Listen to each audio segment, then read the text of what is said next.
le vom juca Stumble Guys. Pentru început o să dăm un spin. Să vedem ce o să ne pice.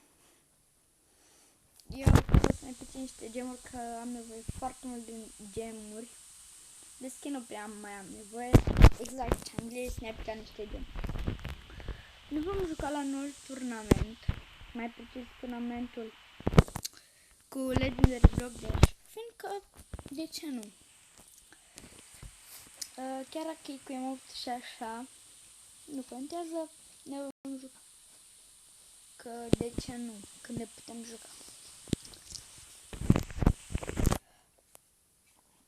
Să așteptăm să ne bage. Deja ne-a băgat. Ce îmi place e că nu-s bot, deci nu o să moară prea repede. Deja foarte mulți au noul emote de pe Stumble Guys și emote-ul cu minge. Fiind și unele dintre cele mai OP emote-uri. Acum piciorul nu prea atât de folositor, mai mult tauntul e mai mult folositor decât piciorul. Dar nu contează. Că ne putem juca, măcar e bine. Se pare că ne merge piciorul, că uneori nu știu ce, dar nu funcționează. Se pare că merge și tauntul, deci e perfect pentru clutch-uri sau skin. Sau trickshot-uri, cum vreți să le spuneți.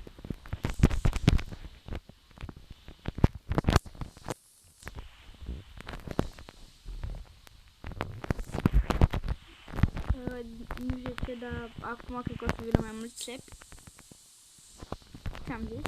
A venit prima țeapă. Mi-a venit încă un tip. Le-am dat piciorul. Am făcut un clutch care doar 1% din player știu să-l facă. Hai să fac o dată. De data să merge, da. Asta e. Aveam chestia asta care... Ia s-a terminat. Vreau să fac o schemă, dar din păcate deja s-a terminat. A doua rundă o să fie exact la fel. Doar dacă ne jucăm pe eventuri, pe acele eventuri o să fie doar o dată și apoi o să fie altceva. Dar normal că trebuie să fie full. Dar din păcate noi. Iar nu prea îmi place să mă joc cu eventului, că acum eventul Mr. Beast și vreau să mă joc, dar din păcate n-ar fi logic să mă joc, decât doar o dată. Aici o să facem o schemă. E să-ți mișto schema, dar n-am putut să o rămân până la capăt, că vine ăștia să mai distrugă, că îți ne și de... Da.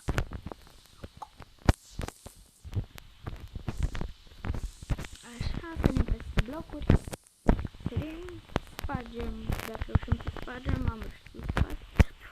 Ne-am reușit să distrug pe Aiden 2016 și a pus și cu anul în care s-a născut. Mișto. L-am doborât, trecut. Avem să trecem peste zid. Am reușit să trecem. Avem încă o dată un zid.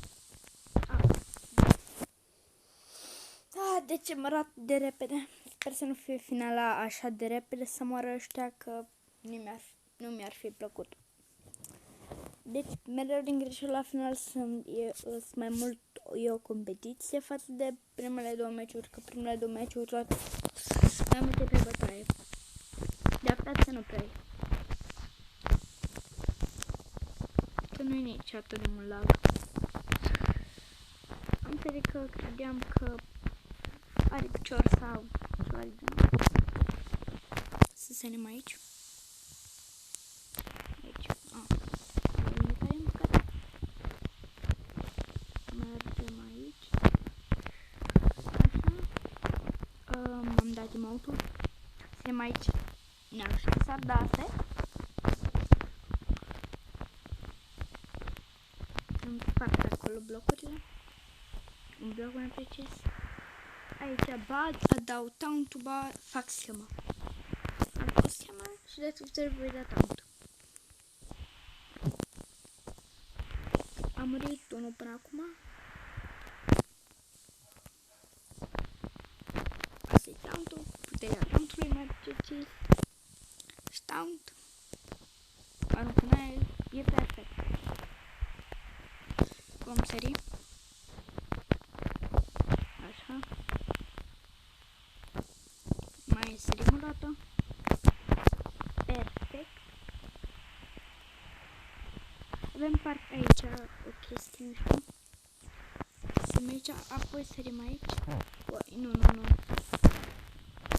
Din păcate am pierdut. Puteam să câștig, dar asta e. Vom da a doua rundă.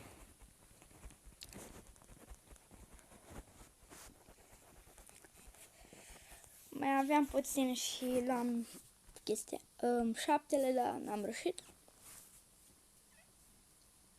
Hai să vedem cât de competitiv vor fi acești playeri.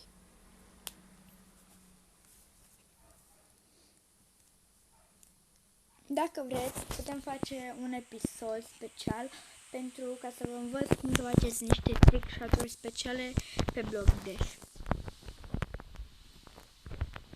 Dacă vreți, putem face o serie. Doar dacă se strâng minimul de 10 like-uri.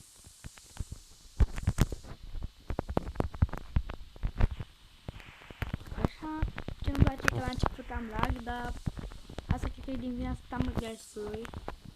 Că în normal n-aveam atât de mult lag ca înainte. Și nu cred că ar fi din vina update-urilor. Că update-urile nu sunt atât de wow. Doar sunt multe skin-uri și un emote nou. Da, mi-am place foarte mult Block Dash-ul și de-aia continui să mă joc. Avem partea asta care nu e grea, trebuie să săriți și puteți peste locuri sau rămâneți și dați taunt. Am reușit să dobor 2, dar nu o să mor. De asta am văzut și am dat emote. Aici se vede că merge tauntul. Oh, n-a mers? Se pare că nu merge. Da, al doilea taunt se pare că funcționează. Un bug la Stumbleguys, n-am ce face.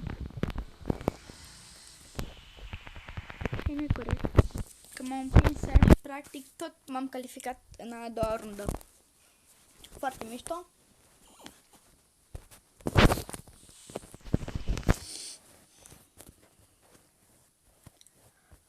Să vedem dacă de data asta se reziste mai mult playeri sau nu. Eu vreau să reziste mai mult ca să pot face o schemă foarte mișto. Dar dacă tot mor, nu n-aș avea cum să fac schemă. Din păcate.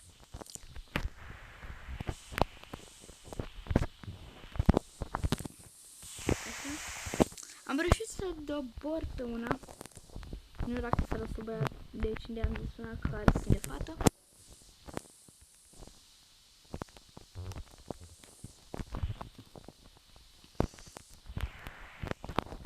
Mi s-a zis, nu știu ce, dar de obicei,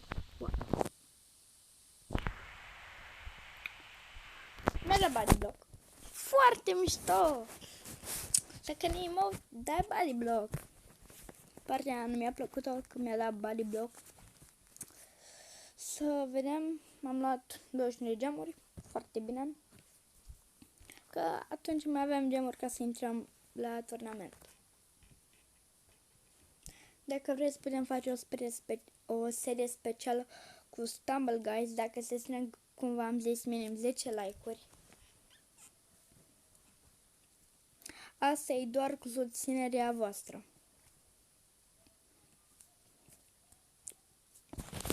Așa. Avem partea asta. Cu acelea avem. Asta e tot de la Stumbleguys. Ne enervează foarte mult acest lag, dar n-am ce face. Nu vine mea că mă enervează lagul și vine Stumbleguys-ului.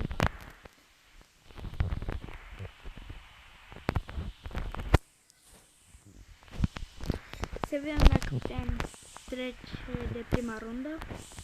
că la celălalt game nu cred că o să pot trece. Dar hai să testăm. Hai. Nu primești și dă-mi și cât de cât ca să pot trece măcar. Să vedem dacă merge taunt-ul. Perfect. Aia e tot ce vreau să știu. Că merge taunt-ul. Pau! Și am sărit. Asta e doar cu taunt-ul chestia asta. E și lag, fiindcă de la player mulți care au emote și îl dau. Și foarte multe item frame-uri de la bots plus, nu chiar că poți să mai mulți playeri, dar da, ați înțeles la ce mă refer.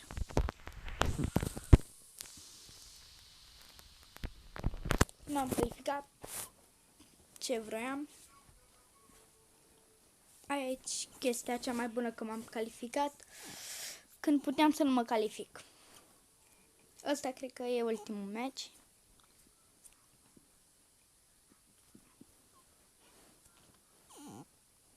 Așa. Că deja trecem peste și după aceste 2 runde o să încheiem videoclipul.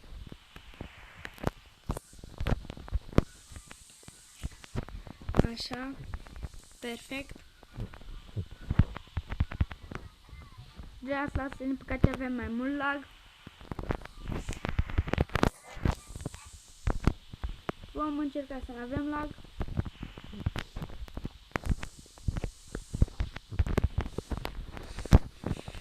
E bine că nu avem lag de data asta. Să vedem dacă pot face un fel de clutch sau trickshot, cum vreți să spuneți. Avem partea din mijloc, sar și merg. L-am dobărât, dar nu am dat din greș. Că vreau să-l dau afară, dar nu am reușit. Că acum majoritatea playerilor au devenit mai toxici. Sau majoritatea playerilor emote. Și dacă cu atât au mai mulți playeri emote, cu atât e mai enervant. Avem, să sperăm că merge taunt-ul. E bine că a mers. Hai. What? Am avut lag. Fine că asta era ultimul match, o să terminăm.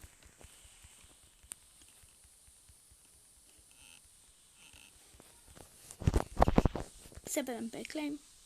Ieșim. Și la revedere, atât a fost episodul.